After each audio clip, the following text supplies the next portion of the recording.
कर नमस्कार। होइन के लगाउ नारायण दाई मकै खन्न लगाएको। ए मेरा बा जति जति सुनै कमाने सुनको घर बनाने यो नहरी जसै जति सुनको घर बनाउने खाने यही हो।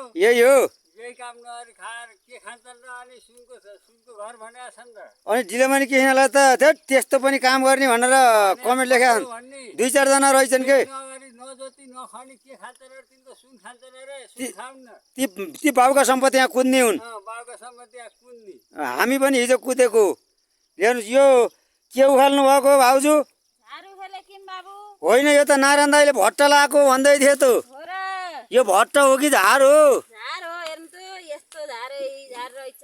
ए मेरा बा ए हेर्नु त कति दिन सकिन्छ बारी हजुर 1000 रुपियाँको देउपासी उत्पादन 1000 रुपियाँ लाउँछ बेच्दाखेरि 200 पर्छ।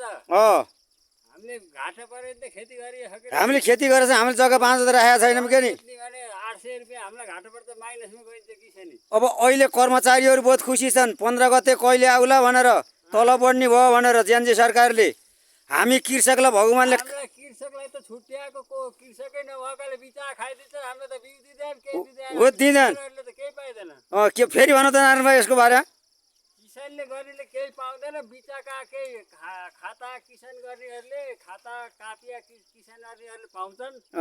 हामी किसानले बक्सो खन्ने यो कामहरूले पाइँदैन यो कुरो जायज आउँदैन जसले काम गर्दैन नि मिलाउन जानिन्न केही जानिन्न हामी त पाउसो मात्र मिलाउन जान्ने हो। त्यही हो अरू हामीले नजानेको कुरो जानिन्न कलम मिलाउन जाने दिँदैन हामीले लेख्न जान्दैनौँ नेतालाई मुसाएर जानिँदैन मुसारिन्न नारायण भाइ यिनलाई मुसारिन्न बरु 2000 पऱ्यो 2000 को खर्च गरेर 200 कमाउने हो कसैलाई मुसार्ने होइन। ल नारायण दाईले राम्रो काम गर्छन् गाउँघरमा उहाँको फ्यान्सी पसल पनि छ अरू कामभन्दा नारायण दाई कहाँ जोस् 150 सस्तो पनि छ अरू यस्तै हो। अब यो फोटो आज सक्नुहुन्छ त भाउजू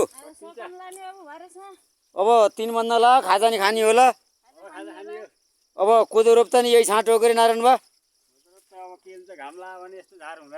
खोइ भोलिबाट अब के मौसम सुधार भनेको छ के अरे मौसम सुधार भयो भने अब झार आउँदैन फाइदा हुन्छ न त झार खेल्नै पर्यो। कृषकलाई कहीँ गएर नि सुख छैन के नारायण बा होइन अब सुख नमान्ने दुःख सुख मान्ने हो नि हो मान यही चिज हो यही हो हामी पनि गएको साउदी कतार नगएको जहाँ गयो नि खाने यो किसानले उत्पादन गरेको खाएको। साउदी कति वर्ष बस्यो अरे नारायण बा 4 वर्ष बस्यो नि दुःख त वान थियो नि